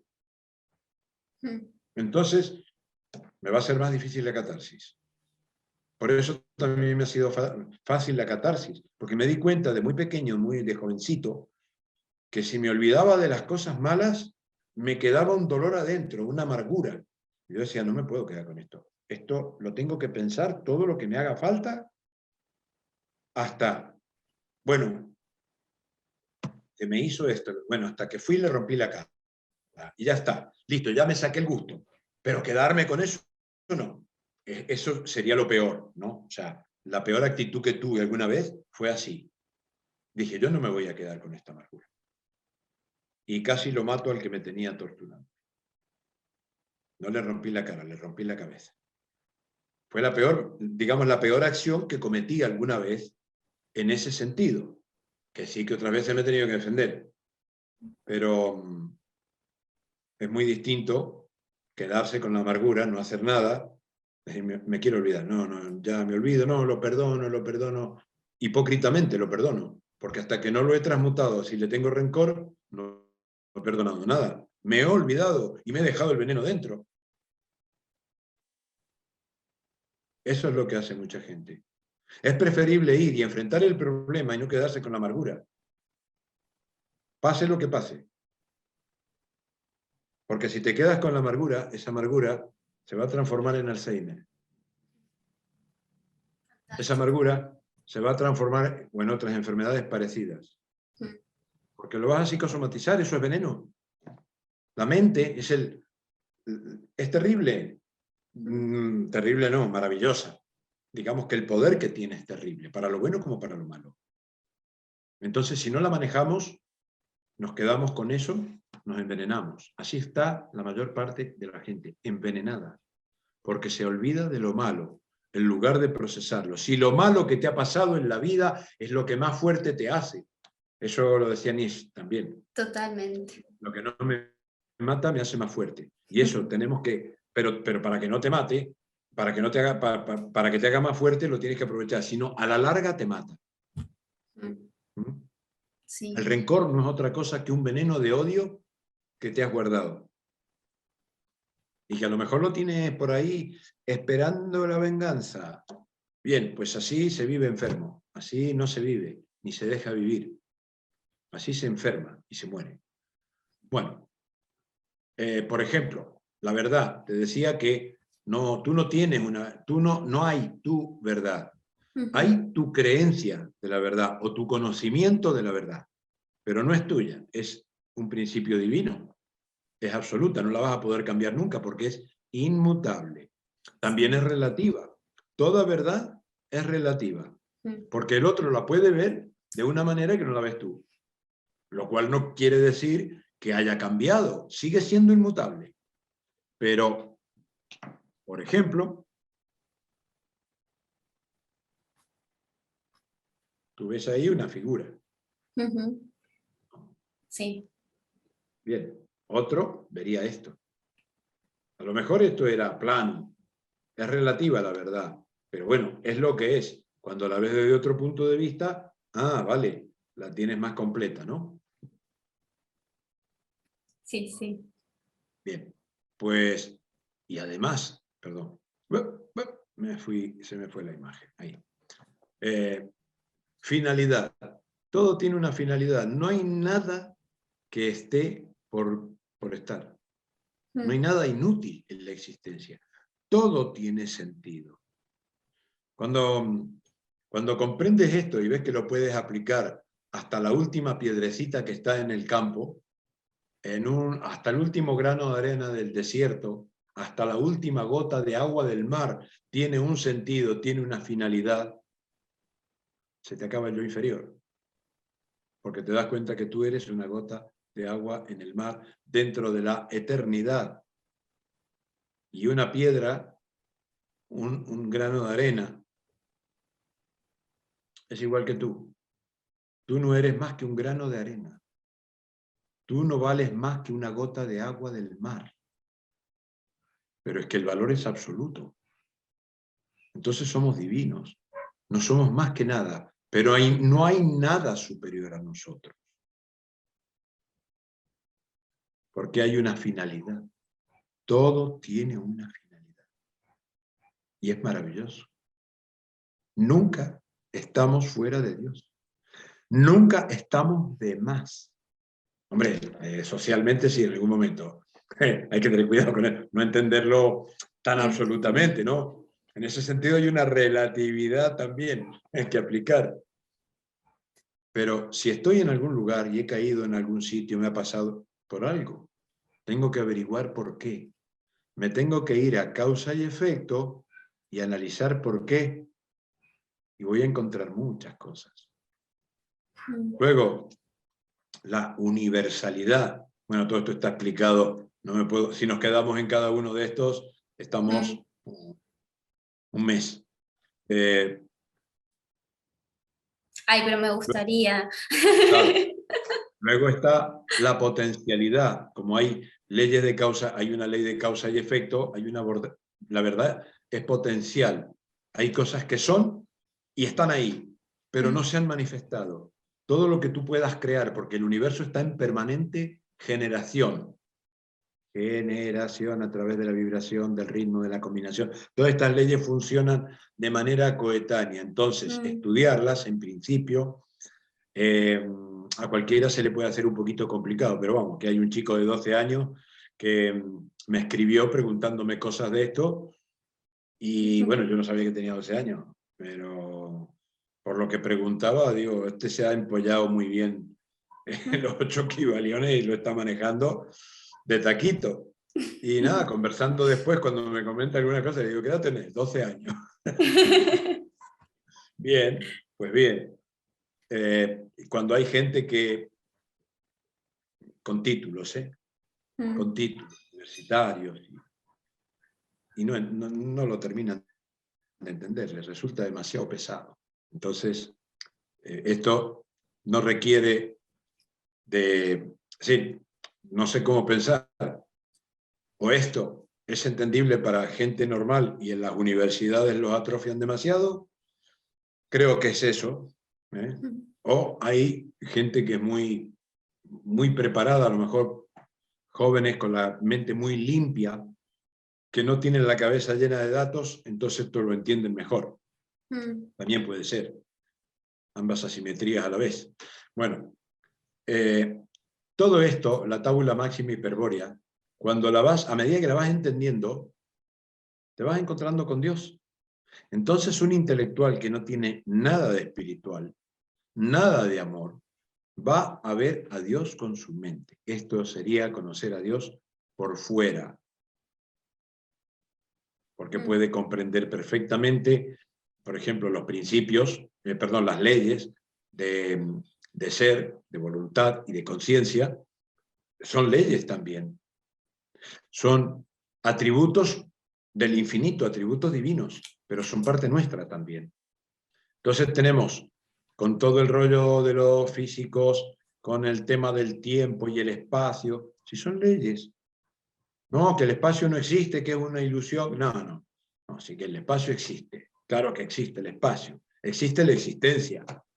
Entonces, ahora, por ejemplo, la New Age ha sacado también mucha cosa de que estamos viviendo una especie de sueño dentro del demiurgo y tal y tal. Bueno, todo eso es mentira, todo eso no es así. Lo demiúrgico es cuando todo esto se queda sin esta parte, se queda sin el principio eternidad. Todo lo que juegues con esto, todo lo que juegues con esto puede terminar siendo demiúrgico. Puede, según la intencionalidad. Pero una vez que descubres esto y lo comprendes, todo esto tiene una finalidad perfecta y eterna. Y entonces ya te das cuenta que no hablamos de un Dios personal, no hablamos del Dios bíblico. Bueno, el Dios bíblico que empieza en el Génesis y Dios separó la tierra de las aguas, está el cielo de... Bueno, todo es un tema que te está hablando de Dios. Y de pronto, pero son, no sé, 4 renglones, si es que. En la Biblia antigua es otra cosa. En las Biblias modernas, la Valera, Reina Valera y la Vulgata Latina, bueno, son unas pocas líneas donde te habla de Dios y nada más. Todo lo demás empieza con la historia del Señor. Y ese Señor, la gente se confunde, porque no es Dios, es el Señor. Y el Señor bíblico no es Dios. De hecho, es cruel. Tiene un pueblo elegido, que los que no pertenecemos a ese pueblo no tenemos nada que ver con él. Entonces no es el absoluto, no es el creador de todo esto. Es simplemente un genetista que juega con el árbol de la ciencia del bien y del mal, se pone a generar criaturas mortales, clones, y está con otros, evidentemente, porque dice, hagamos al hombre a nuestra imagen y semejanza, está hablando en plural. Y después cuando, bueno, juega con la serpiente en el árbol de la ciencia del bien y del mal. ¿Qué otro árbol hay más de la ciencia del bien y del mal que aquel que le modificas un fruto y cambias todo por los siglos de los siglos? La genética. Donde está la serpentina de ADN enrollada. Es una alegoría. Luego ese Dios cuando hace a una mujer, bueno, no es una mujer, de hecho, Eva no es una mujer, Eva no es tu ancestro, ¿no? Porque dice, durmió Adán en un profundo sueño, le quitó una costilla, o sea, que lo anestesió, le quitó una costilla, a lo mejor le habrá sacado nada más que una célula madre, y con ella hizo a Eva, que una compañera que por provenir de carne de varón no fue llamada hembra, sino varona. Varón. Es decir, era una defecio genético. Entonces imagínate la pobre, o el pobre a defecio genético, dijo, a ver, ¿por qué se ha hecho esto? Entonces, tentada por la serpiente, por el fruto del árbol, de conocer ese fruto, para empezar ese fruto que ya les quitó la inmortalidad. Ese fruto del árbol de la ciencia del bien y del mal seguramente es una proteína que a modo de capuchón cubre los telómeros del ADN para que no se oxide y entonces se replicaría permanentemente nuestro ADN sin disminución, porque la vejez o gerontotenia es una enfermedad, esta enfermedad que nos va matando de a poco por oxidación de los telómeros del ADN, porque falta un gen ahí. Ese es el fruto. Porque luego cuando estas criaturas no le obedecen, abren los ojos, dicen, o sea, que los quería idiotas, los quería ignorantes. Como no lo han obedecido y han abierto sus ojos, dice, el hombre tentado por la mujer ha abierto sus ojos. Ahora echémosle de aquí, no sea que coman del árbol de conservar la vida, vivan para siempre y vengan a ser como nosotros. Vaya Dios. Y pensar que hay millones de personas que adoran a ese Dios. No hay más diablo que ese Dios, terrorífico. Y Solo como cuestión que de... ahora se está repitiendo la historia también, así, Claro, con claro. relación a No, eso. sí, esto se ha estado repitiendo permanentemente. Permanentemente se ha estado repitiendo. Pasa que hay ciclos en que es más notable. Hemos llegado al punto en esta franja de según la división indoaria, estamos en el Kali Yuga, ¿verdad? El Kali Yuga, sí. Estamos en la peor etapa de la Edad de Hierro. Bueno, aquí se definen muchas cosas. Ahora, ¿quién ganará? Porque esto es una batalla, esto es una guerra que en lo material se llama guerra de ingeniería social, mediática, tecnológica, etc. Pero en lo espiritual se llama guerra kama-manásica. Kama manas. Kama, estrato o región en sánscrito. Manas, alma o mente superior. Es la guerra kama-manásica, la guerra de las ideas, de los conceptos. Entonces, en esta guerra, por ejemplo, tenemos que la oscuridad está planteando, intentando hacer una de las peores monstruosidades que se han hecho jamás contra el ser humano, que es el transhumanismo. Transformar al ser humano en algo supuestamente más evolucionado. Es decir, convirtiendo a la persona en un robot a control remoto, lo están disfrazando de evolución, cuando en realidad es deshumanización. Que si tengo un accidente y me quedo sin una pierna o sin un brazo, agradeceré de maravilla que me pongan un brazo ortopédico, robótico. Podemos utilizar muy bien la robótica, de acuerdo, pero yo no quiero ser un robot. Yo no quiero inteligencia artificial. Yo quiero que mi brazo, si no puede ser este brazo de carne y hueso, sea robótico, porque me sirve para vivir, pero será una prótesis que yo controlo, no que me hagan modificaciones que puede controlar otro. El transhumanismo no es, la palabra está muy bien buscada, pero no es transhumanismo, es deshumanismo. Pero acá entrarían las leyes y principios universales operando, ¿no? O sea, desde... Mira, aquí tienes en el principio de vida, tienes evolución. Y nosotros evolucionamos. Porque no solo evoluciona nuestro cuerpo, aunque nuestras especies en realidad están en involución. Para haber una evolución verdaderamente, lo que tendríamos que hacer es guiarnos por la ley de selección. ¿Dónde está aquí? Utilizando la ley de selección, que se reproduzcan aquellas personas que están en mejores condiciones para reproducirse. Y los demás, si no estamos en las mejores condiciones, ser conscientes que no vamos a generar una buena estirpe. Pero sí nos podemos dedicar a cuidar a los hijos y proteger a los hijos de los que sí pueden reproducirse. ¿Por qué tengo que ser tan egoísta yo de querer dejar mi apellido? Ay, si no tengo un hijo se muere mi apellido. ¿Qué importa tu apellido? ¿Qué carajo es tu apellido? ¿Sabes? No sabes ni de dónde viene tu apellido. Como no se sabe hoy en día de la mayoría de los apellidos de dónde vienen. ¿Y qué significan? Ni siquiera saben qué significa. Y si no tienes hijos, ¿qué? Si tú eres un alma que va a reencarnar y no necesitas reencarnar en tus nietos, ni en tus chornonietos o tataranietos. No te preocupes por eso. Si sabemos estas cosas no nos preocupa, no nos interesa estar dejando hijos en el mundo, si no estamos en las condiciones adecuadas para tener hijos sanos.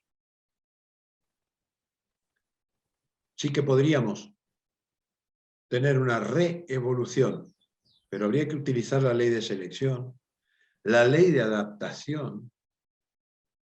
Esto serviría para saber quiénes son los más aptos. La ley de sustentación no serviría para esto, para este proceso, pero está ahí. Forma parte del cuadro. Pero, por ejemplo, ahí tenemos esto que es la ley de multiplicación.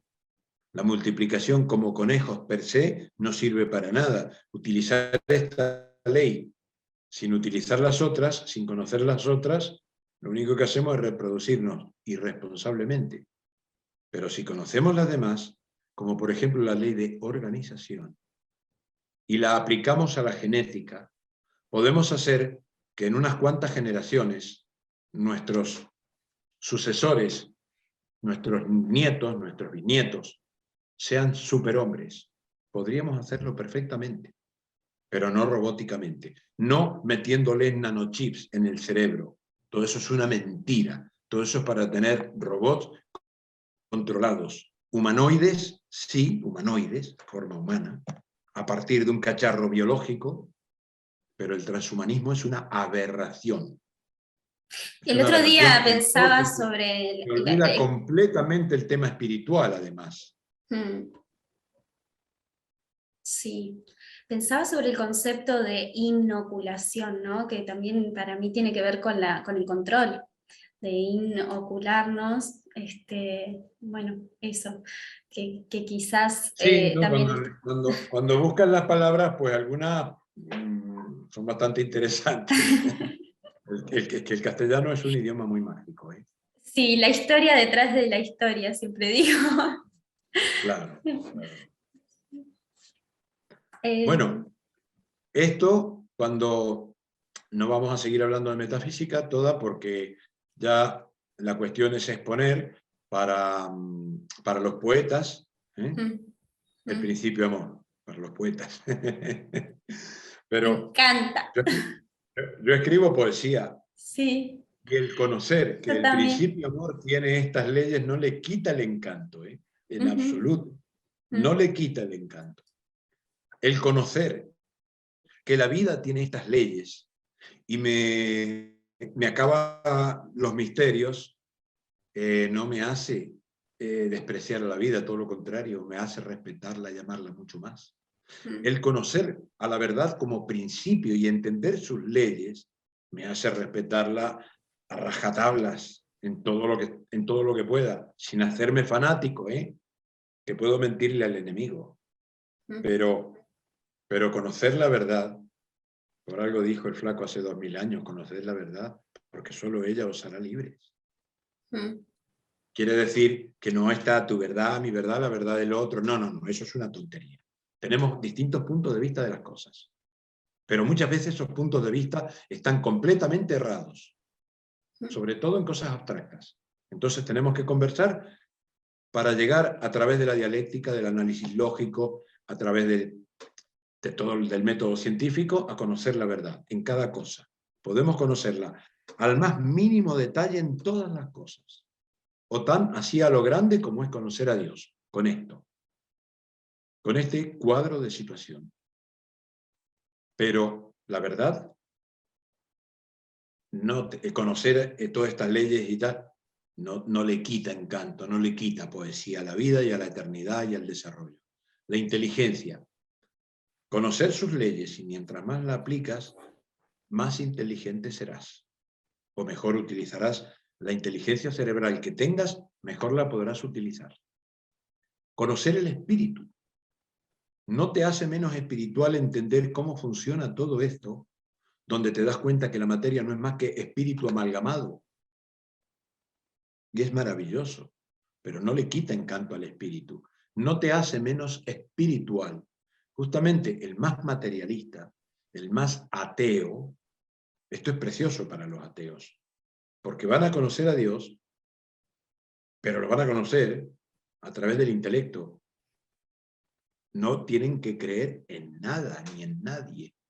Entonces, una vez que se ubiquen dentro de esto, dirán, qué bien, mi ateísmo era perfecto, porque esto le vale perfectamente a un ateo. Que luego, la mayoría, al conocer toda esta maravilla tan fabulosa, terminas dándote cuenta que todo esto es un ser. Y ese ser es Dios. Y ese ser está dentro tuyo. Tú eres Dios. Un punto infinitesimal en la creación. Un punto infinitesimal como una gota de agua, como un grano de arena, humilde. Un humilde grano de arena, eso somos. Pero somos divinos, somos perfectos, somos maravillosos, somos la totalidad. ¿Por qué? Porque así como no podría ocurrir que un grano de arena desaparezca de la creación, ¿Qué pasaría? Desde el punto de vista de la física. Si un grano de arena deja de existir, no de estar ahí, que se lo pueden llevar, que hasta se puede, no sé, si se pudiera teletransportar, pero seguiría estando en alguna parte. Pero ¿qué pasaría si un átomo pudiera dejar de existir en un instante? ¿Qué pasaría?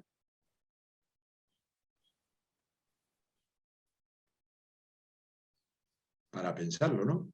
Se acaba la creación, se acaba Dios, se acaba el todo. Fíjate, Por eso son inexorables. son absolutas e inexorables estas leyes, exactamente. Estos principios. Las leyes son inexorables, eternas, coetáneas, funcionan todas, están permanentemente funcionando, aunque son relativas, ¿eh? Pero los principios son absolutos.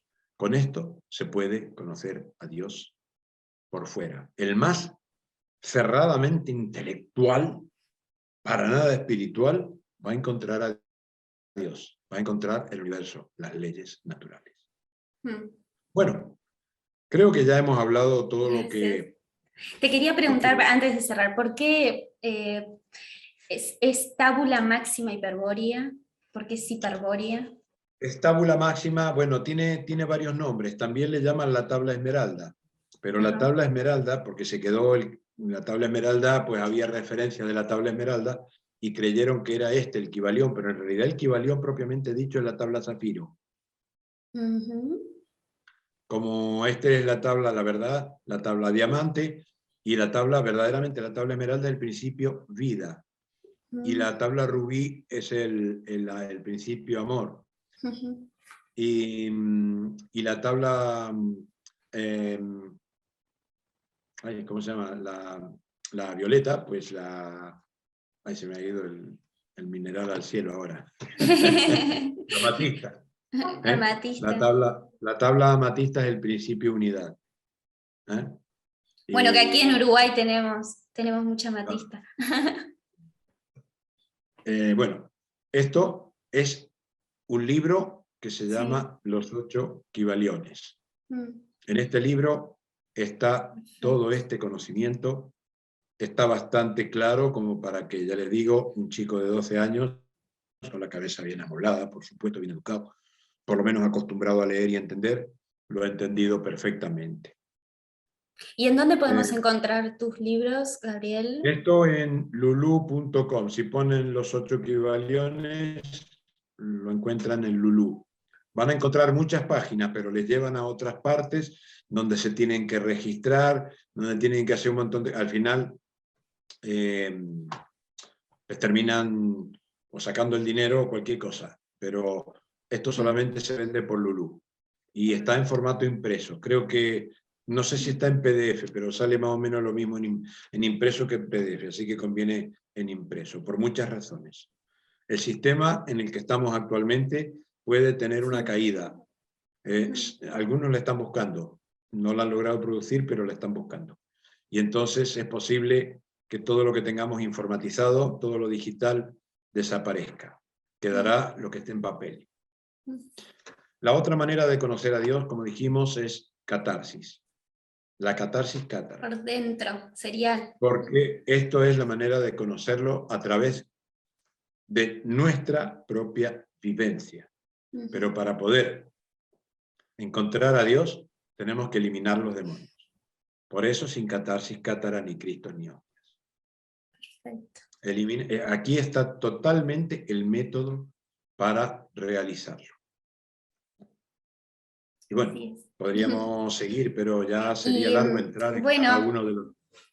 Gracias, Gabriel, gracias por tu humildad, eso siempre lo observo y bueno, me siento muy agradecida de este encuentro y bueno, con esta charla, gracias por tu entrega a Dios, así. Gracias a tu trabajo maravilloso, porque si no tampoco, como tantos amigos con los que hacemos estos vídeos, ustedes los que tienen la tarea de difusión, tienen en sus manos, están en una trinchera tremenda, en una civilización donde se censura todo lo que sirve, donde se combate todo lo que puede servir a la humanidad, y ustedes están haciendo la otra parte. O sea, ustedes están en esa fila, en ese frente de la mediática, que sin ustedes tampoco llegaría nada de lo que tiene que llegar.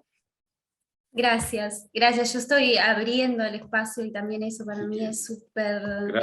gracias a vos, y, gracias a vos por este trabajo enorme que hacen. y nos vamos a seguir Y encontrando y adelante. quizás haciendo un nuevo encuentro acá por Zoom o por el medio que sea, y también con Ecologenia, que eso es otra cosa, bueno, que voy a ponerlo abajo en el video, en la descripción del video, para que puedan ingresar y que se puedan informar sobre Ecologenia, que tiene que ver realmente con la liberación de la humanidad, básicamente.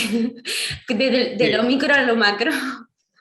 Ecologenia ya es con los pies muy en la tierra, porque es la llave maestra Mm. para que los pueblos puedan sacarse de encima a este enemigo que ha logrado dominarlo, someterlo, que ya, bueno, ya se les están cayendo las caretas también, ¿no? Entonces, otro día seguimos con ello. Muchas gracias, Gabriel. Abrazo. Muchas gracias a vos. Adiós.